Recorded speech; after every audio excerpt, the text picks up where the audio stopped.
Okay, we will take up analysis of orthogonal rigid plane frames.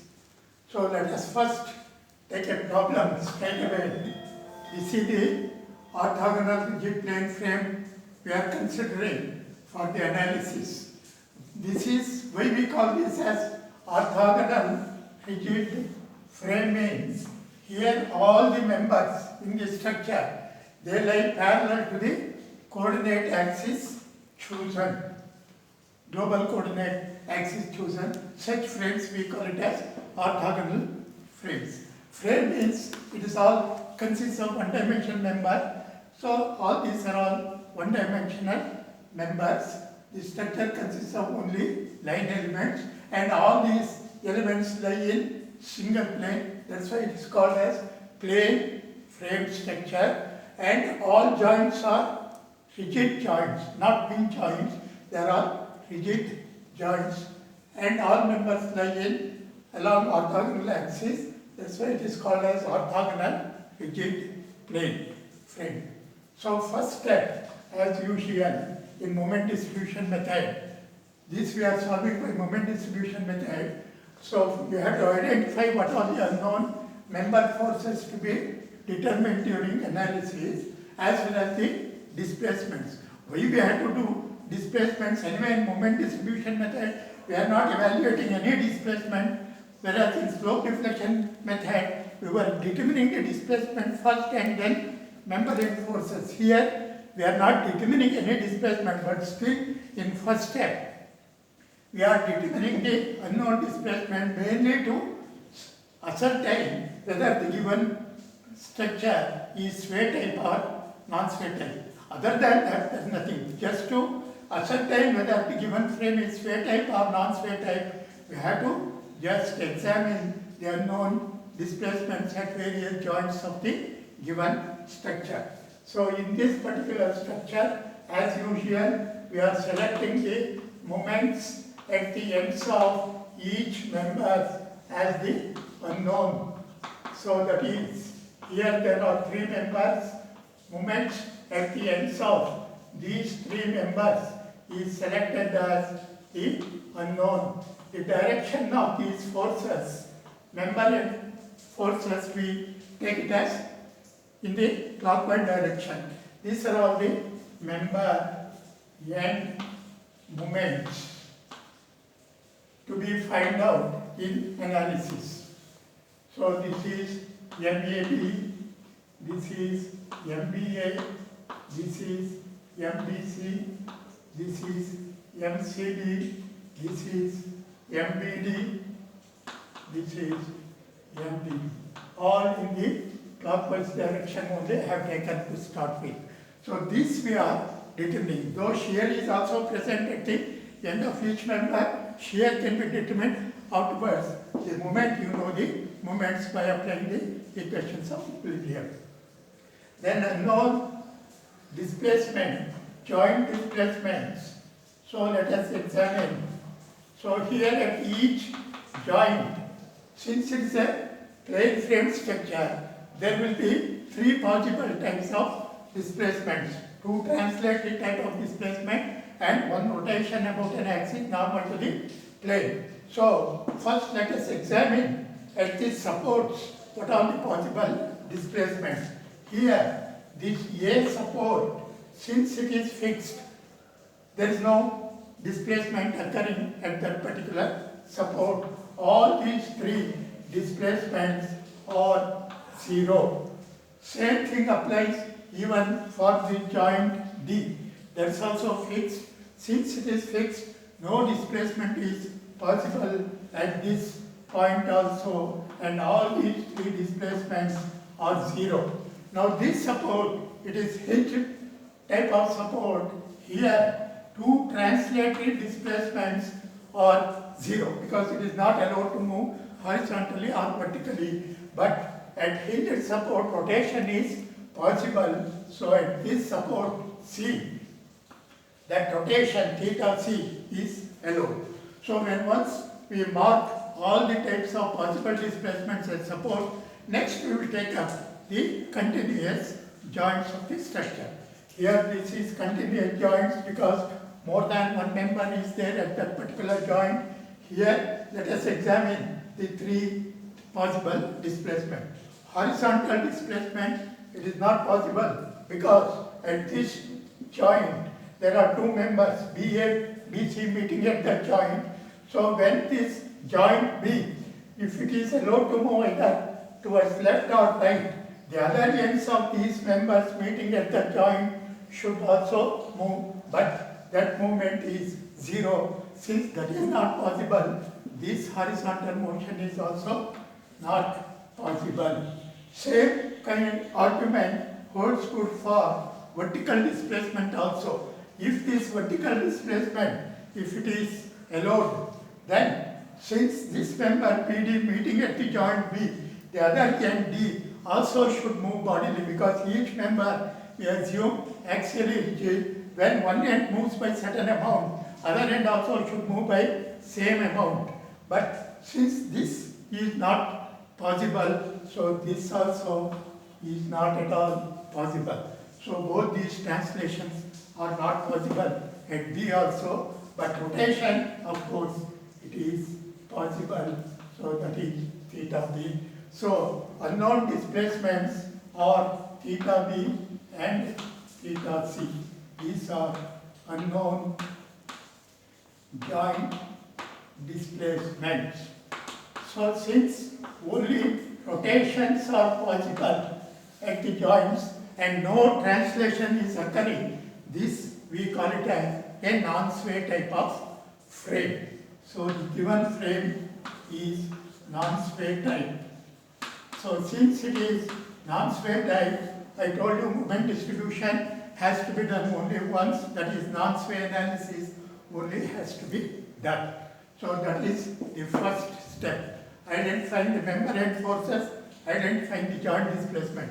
So this identifying joint displacement is mainly to ascertain whether it is sway type or non-sway type. Then second step, we have to determine distribution factor, stiffness and distribution factor at for various members. So here, this stiffness distribution factor, we are determining only at the continuous joints, not at the joints wherein only one member is present. So here, only joint B is the only joint wherein more than one member is present. Only at that joint B, we are supposed to find this distribution factor. At joint A, where only one member is present, it's a fixed joint, distribution factor is known, that is 0. Same thing here, the joint D, only one member is present, distribution factor is 0. Here, only one member is present, it is hinged joint, distribution factor for joint C, that is for member CB, it is 1. All the movement, whatever is coming at the joint, it has to be transferred to the other joint. So joint B, let us determine the distribution factor. This is joint, the members, there are 3 members. One is BA, this is joint, then member, BA member, BC member and BD member. This is BD, this is BC.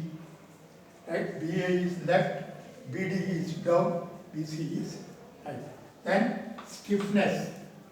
Instead of taking stiffness, I will take relative stiffness for BA. This BA member, one end is fixed, other end is continuous. Relative stiffness will be I by L. I itself, because EI is constant for all the members, L is 6 meters.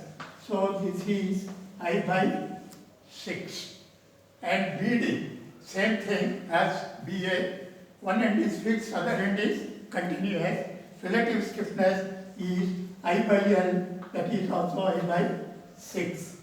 BC, here BC, one end is hinge, other continuous. Relative stiffness will be 3/4 of I by L, that is 3/4 of I divided by L is 6, that is I by 8.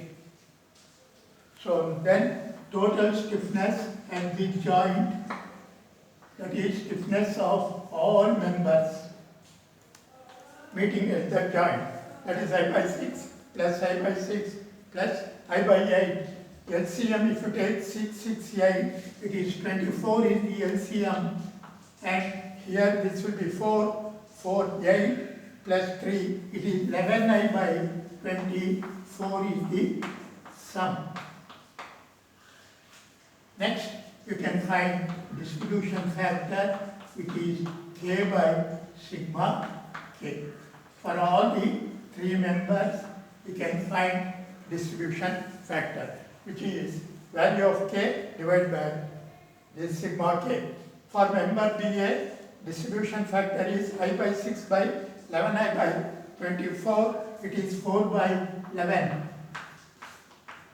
Then for BD, same thing, I by 6 plus 11 I by 24, it is 4 by 11. Here also it is 4 by 11. And for BC, it is I by 8 divided by 11 I by 24, it is 3 by 11. I told you to make a check after evaluating the distribution factor, that is sum of the distribution factor of all the members at that joint should be 1. Here it is 4 by 11 plus 4 by 11 plus 3 by 11, it is 4 plus 4 plus 3 divided by 11, it is 1. So this particular calculation is okay. So that is what second step. Then third step is non-sway analysis. Non-sway analysis. For doing this non-sway analysis, first we have to find the fixed end moments. Because the non-sway analysis we do only for with respect to fixed end moment, and sway analysis we do for sway moment. If the member undergoes sway, due to that sway, we allow that particular sway, find due to that sway whatever the fixed end moments are going to develop, that we have to carry out the moment distribution for that. That is sway analysis. So that is not happening here. It is only non-sway analysis, fixed end moment. So that is, assume each member of the given problem to be fixed. Whatever load is there on that particular member, due to that load, find the end moments developed. So here, for first member, MAB bar equals minus MBA bar. So load is 50 kilonewton meter per meter, span is 6 meters, it is WA squared by 12, that is minus 50 into 6 squared by 12, it is 150. Minus, so MAB is minus 150, MBA is plus 150. Similarly, MBC and MCB bar, that is also minus MCB bar, that is also minus 150, because same load, same span. And MBD, MDB, there are no members loading, so fixed end moment is 0. MBD bar is MDB bar each is equal to 0. These are the fixed end moments. Then non-sway moment distribution. Non-sway moment distribution. So in the previous class, while working the problem, I have explained clearly what is that moment distribution process, which we do in the form of a table. Same thing we will do here. So this non-sway moment distribution, it will be done in the form of a table. So first joint, which consists of these items, that is joint, then member, then distribution factor. So all these you have determined, just transfer all those quantities onto this particular table. So joint A, only one member. Joint B, there are 3 members, BA, BD and BC then joint C, CB, then joint D, it is DB. So the joint D, it goes to the end. It is not just coming right next to BD. It doesn't matter. You know, all joints cannot come, all members cannot come side by side, member ends. So distribution factor for AB, it is fixed and it is 0. For DB is also fixed, that's also 0. And CB is hinge, that is 1. They are all known quantities, we can enter it. And for B, we have whatever we have determined here, that let us enter. BA, it is 4 by 11, BD, 4 by 11, and BC, it is 3 by 11. Then we start doing the moment distribution. These are the quantities what we have determined in these earlier steps 1 and 2, so that we have transferred here. So next, here we write fixed end moment. Only the fixed end moment we are going to distribute in this non-sway analysis. Fixed end moment, MAV bar, it is AB bar minus 150, BA bar plus 150, BD 0, DB, BC, it is minus 150. BC minus 150, CB Plus plus 150, DB, 0. it is 0. These are the fixed end moment. Then we have to do balance.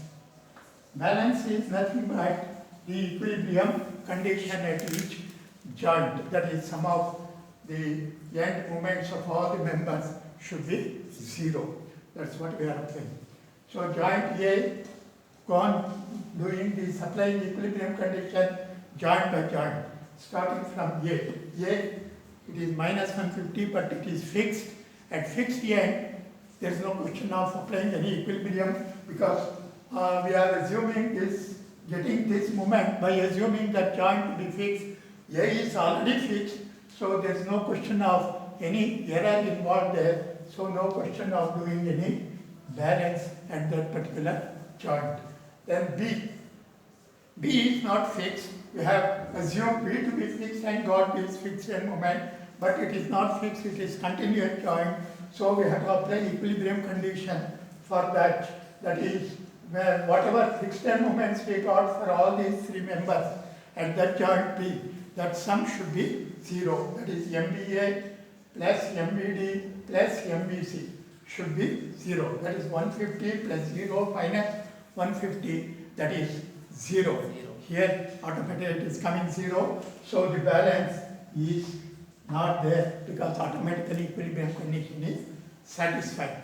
But coming to the joint, joint C, it is hinge or simply supported. There should not be any moment. We are getting a moment because by assuming the joint to be fixed. So it is not fixed, it is hinge. So there should not be any moment. So balance moment will be minus 150 in order to make MCB 0. So this balance moment is minus 150. Now it is sum is 0. So that is your cycle 1. Next, carry over. So the moment you have done this balance you are doing only with respect to members at one joint.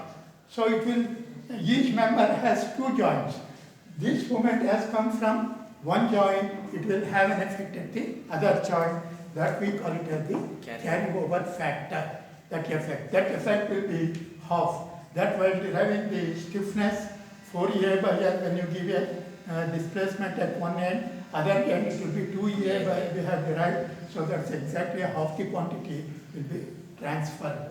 So here from AB to BA, the transfer is possible only if the other end is fixed or continuous. So AB to BA end is also continuous. So carry over can be done. So it is half this value, it is 0. Then BA to AB, it can come because AB end it is fixed. So half this value, that is 0. no balance, 0. AB over BA over BD, BD to DB. DB is here now, it is not just side by side. So you can carry over because DB is also fixed. You can do half this value as carry over 0 because it is 0 here. Next, BC, BC to CB. Here, CBN, it is hinge. CBN is hinge, there should not be any carry over because at hinge here, it is not able to sustain that particular moment coming from the other end. So this has to be 0. I will underline that because indicating that it is hinge. Then from CB to PC, it can come because PC is continuous. Half this value is minus 75. Right? Now again, that equilibrium condition at each joint, whatever you have satisfied in cycle 1, that is disturbed. It has become now imbalanced.